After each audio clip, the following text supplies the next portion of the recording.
საღამომშვიდობისა ეთერშია სპეციალური რუბრიკა გაიგეთ მეტი COVID-19-ზე, რომელსაც სამაუწყებლო კომპანია მეცხრე ტალღა ჟურნალისტიკის რესურს ცენტრთან ერთად UNICEF-ის გაეროს ბავშვთა ფონდისა და ამერიკის საერთაშორისო განვითარების სააგენტოს მხარდაჭერით ახორციელებს. პირვადის ტარება ღია სივრცეშიც სავალდებულო ხდება. აღნიშნული გადაწყვეტილება უწყებათა შორის საკოორდინაციო საბჭომ დღევანდელ სხდომაზე მიიღო, რომელიც პრემიერ-მინისტრი გიორგი გახარიას ხელმძღვანელობით ვიდეო კონფერენციის ფორმატით გაიმართა. საბჭოს სხდომაზე კიდევ ერთხელ აღნიშნა, რომ პირბადე მთელს მსოფლიოში აღიარებული ვირუსის გავრცელების შენელებისა და თავდაცვის ერთ-ერთი საუკეთესო საშუალებად შესაბამისად განსაკუთრებული მნიშვნელობა ენიჭება მოქალაქეების მიერ პირბადის გამოყენებას ღია სივრცეშიც, რადგან 90%-ის მიერ პირბადის სწორად გამოყენება ინფექციის გავრცელების რისკს 70%-ით ამცირებს. თუ რამდენად იცავენ ფოთელი მოსახლეობა დაწესებულ რეგულაციას, აღნიშნული საკითხი დღეს ჩვენი გადამღები ჯგუფი დაინტერესდა. პირბადის ტარება ღია სივრცეშიც სავალდებულო ხდება. აღნიშნული გადაწყვეტილება უწყებათა შორისმა საკოორდინაციო საბჭომ დღევანდელ სხდომაზე მიიღო, რომელიც პრემიერ-მინისტრ გიორგი გახარიას ხელმძღვანელობით ვიდეო კონფერენციის ფორმატით გაიმართა. საბჭოს სხდომაზე კიდევ ერთხელ აღინიშნა, რომ პირბადე მთელ მსოფლიოში აღიარებულია ვირუსის გავრცელების შენელებისა და თავდაცვის ერთ-ერთ საუკეთესო საშუალებად. შესაბამისად, განსაკუთრებული მნიშვნელობა ენიჭება მოქალაქეების მიერ პირბადის გამოყენებას ღია სივრცეებშიც, რადგან 90%-ის მიერ პირბადის სწორად გამოყენება ინფექციის გავრცელების რისკს 70%-ით ამცირებს. თუ რამდენად იცავს ფოთელი მოსახლეობა დაწესებულ რეგულაციას, აღნიშნული საკითხით ჩვენი ჯგუფი დაინტერესდა. არაშვილ არაფერი არ ვიცი. რამდენად ეთანხმებით პირბადის ტარებას? ეს საჭიროა შვილო, საჭირო. უნდა გაკეთდეს, რომ დავიცვათ. კი, შევეჩვეთ უკვე. ყველამ უნდა დაიცვას თავისი თავი და გარშემო ადამიანები ერთმანეთს რო გაუვრთხილეთ ამის გულზე. მე ასე პირბადით გამოვდივარ, მაგალითად ვარ გარეთ პირბადით. სახში შიგნით ხელების დაბანი და ამით. როგორ არ ფშილ ბადეს ვატარებ შენ ცხოვრება რაც შემოვიდა. როგორ არა აბა 80 წლის ხალი ვარ და რიდე მაგრამ აუცილებელი საქმეზე უნდა წავიდე. აფთიაქი მჭირდება, რაღაცა მჭირდება, ვინ მოგიტანს? მარტო ხელა ვარ. სავალდებულოა, მაგრამ ყველამ უნდა ატაროს პირბადი. ეს აუცილებელია ალბათ. ალბათ ყველა ვინც აჭრიქიანი აფურთხებს ალბათ ახლო და აბა მეტი საიდან უნდა გავრცელდეს. თქვენ რამდენად იცავთ და რამდენად ეთანხმებით? მე ვეთანხმები, იმიტომ რომ მამა ჩემი ამკურნალებდა მაგარ დაავადებას, ესაა ტუბერკულოზი. რთულ ფორმაში. მიცეს ხო.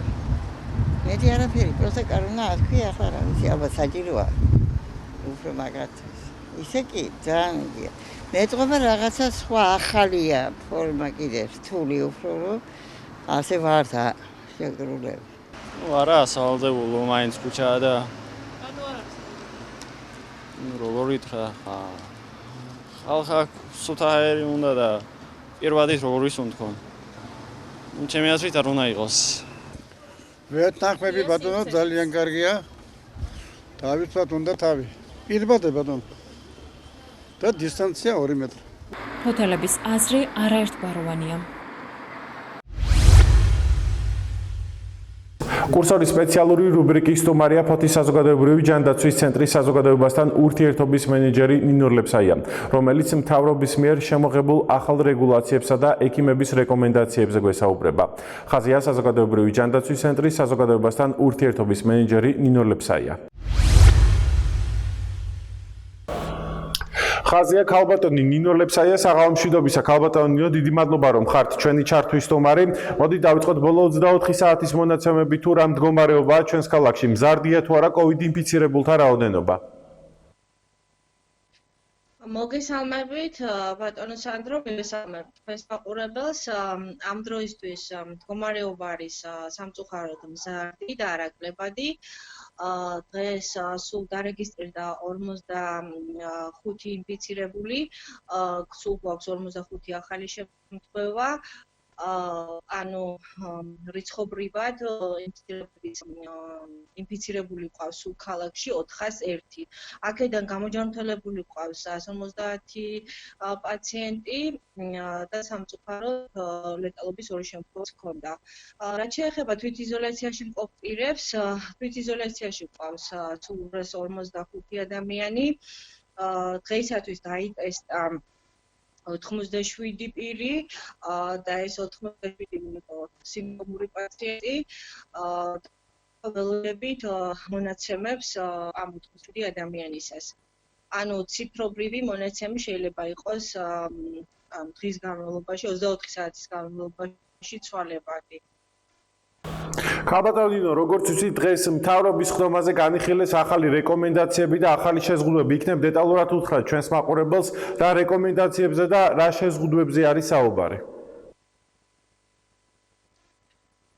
მოგეხსენებათ, ეს იყო მთავრობის დადგენილებაში მოხდა ცვლილება 660 დადგენილება, რამდენადაც ვიცი, აქ არის ეს ეხება ეს დადგენილება ეხება უშუალოდ პირვადის ტარების წესს.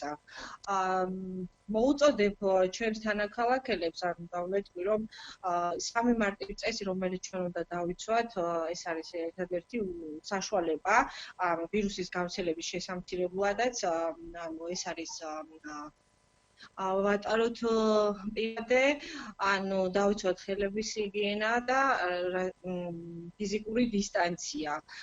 შეხება პირბადეს, იქ არის არასამედიცინო პირბადეზე საუბარი და სამედიცინო პირბადეზე. სამედიცინო პირბადეს რაც შეეხება წვეთოვანი ნაწილაკების არეალის გავრცელება, ანუ პროცენტულობა უფრო მაღალია და ასე ვთქვათ 95%-ით შეკავება ხდება ამ უნარის, ხოლო არასამედიცინო პირბადის ტარების დროს უფრო დაბალია და ანუ შეკავება ხდება სადღაც 70%-მდე.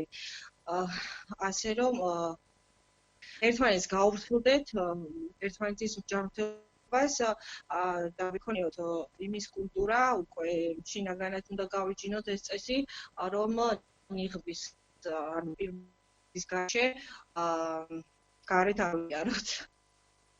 ქალბატონო ნინო, თქვენ ახსენეთ, რომ არსებობს ორი პირბადე, ორი სახეობის პირბადე, ეს არის სამედიცინო და ეს არის უფრო ნაკლები შრეებით წარმოდგენილი პირბადე. როგორ უნდა განვასხვაოთ სამედიცინო პირბადე არასამედიცინო პირბადისგან და სად შეიძლება სამედიცინო პირბადის შეძენა?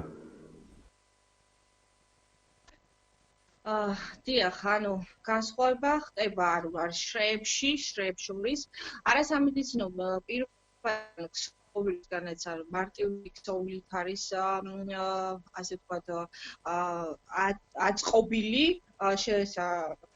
შემდგარი, ანუ სამედიცინო პირბადეში იყოფა 3 შრეად სამედიცინო პირბადე და ეს 3 შრე პირბადისა, ანუ რითაც ხდება ეს მას გააჩნია უფრო ფილტრაციის უნარი, შიდა შრე უნდა იყოს ჰიდროფილური და უზრუნველყოფდეს გამოყოფილი ნაწილაკების შეჩერებას, ხოლო გარე შრე არის, ანუ ჰიდროფობური, რითაც ხდება ზედაპირზე, ანუ მოხვედრილი ნაწილაკების შეკავება. ანუ ქსოვილი, არასამედიცინო პირბადის არ უნდა იყოს წელვადი, ანუ მატერიის ფარგლია აქ საუბარი. ქალბატონო ნინო, ვიცით, რომ ყველა საჯარო სკოლა ისევ ონლაინ დისტანციურ რეჟიმზე აგრძელებს სწავლის პროცესს, რაც შეეხება სააღზმრდელო დაწესებულებებს. რა მდგომარეობაა დღეის მდგომარეობით ქალაქში არსებულ ბაგაბაღებში?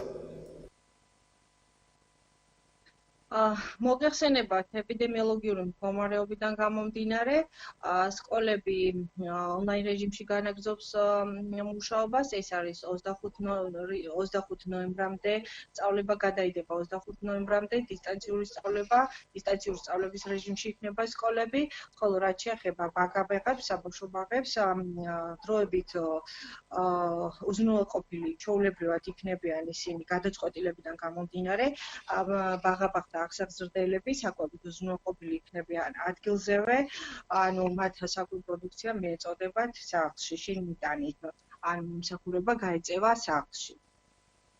კარგით, ძალიან დიდი მადლობა ესეთ საინტერესო და ამომწურავი ინფორმაციისათვის. დაგემშვიდობებით ქალბატონო ნინო, მე კიდევ ერთხელ შევახსენებ ჩვენს ტელემაყურებელს, ჩვენი ჩართვის სტუმარი გახლდათ საზოგადოებრივი ჯანდაცვის ცენტრის საზოგადოებასთან ურთიერთობის მენეჯერი ქალბატონო ნინო ლეფსაია. დაგემშვიდობებით, დიდი მადლობა რომ იყავით ჩვენი ჩართვის სტუმარი. პროექტის ფარგლებში იმ მოქალაქეებისთვის, ვისაც ვირუსის სიმპტომები ან დადასტურებული დიაგნოზი აქვთ და სახლში თვითიზოლაციის პირობებში რჩებიან, სპეციალური კლიპიც კი მომზადდა, სადაც ასევე რეკომენდაციებია მოცემული. რეკომენდაციები COVID-19 დადასტურებული შემთხვევების ბინაზე მართვის დროს. დარჩით სახლში, არ წახვიდეთ სამსახურში, სკოლაში, მაღაზიასა თუ საზოგადოებრივი თავშეყრის ადგილებში. არ ისარგებლოთ საზოგადოებრივი ტრანსპორტით ან ტაქსით. დროის უდიდესი ნაწილი გაატარეთ იზოლირებულად, ოჯახის წევრებისგან უშუალო კონტაქტის გარეშე. თუ ოჯახის წევრებთან კონტაქტი გარდაუვალია, ოჯახის ყველა წევრმა უნდა გამოიყენოს ნიღაბი. არ გამოიყენოთ საერთო სარგებლობის ნივთები, მაგალითად, ჭურჭელი, პირსახოცი, თეთრეული, ტელეფონი. ოთახი გაანიავეთ ხშირად, ფანჯრის გაღებით. გაწმინდეთ და საგულდაგულოდ გაასუფთავეთ ხშირად შეხებადი ზედაპირები, ასევე სველი წერტილები. მაგალითად, მაგიდის ზედაპირები, კარის სახელურები, მობილური ტელეფონი. დასუფთავებისთვის გამოიყენეთ ზედაპირების სადეზინფექციო საშუალებები, რომელიც შესაძლებელია გამოიყენოთ საყოფაცხოვრებო პირობებში. მიიღეთ ბევრი სითხე. არ მიიღოთ ანტიბიოტიკი ან სხვა პრეპარატი ექიმის დანიშნულების გარეშე.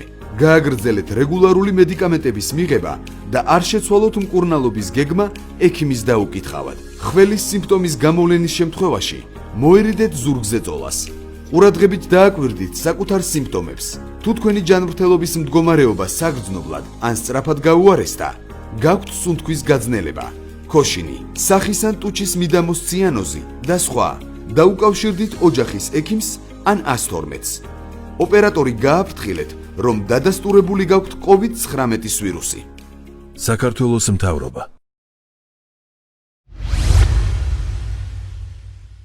თქვენ უყურებდით სპეციალურ რუბრიკას "გაიგეთ მეტი COVID-19-ზე", რომელსაც ამოუწყებლა კომპანია მეცხრე ტალღა ჟურნალისტიკის რესურს ცენტრთან ერთად UNICEF-ის გაეროს ბავშვთა ფონდისა და ამერიკის საერთაშორისო განვითარების სააგენტოს მხარდაჭერით ახორციელებს.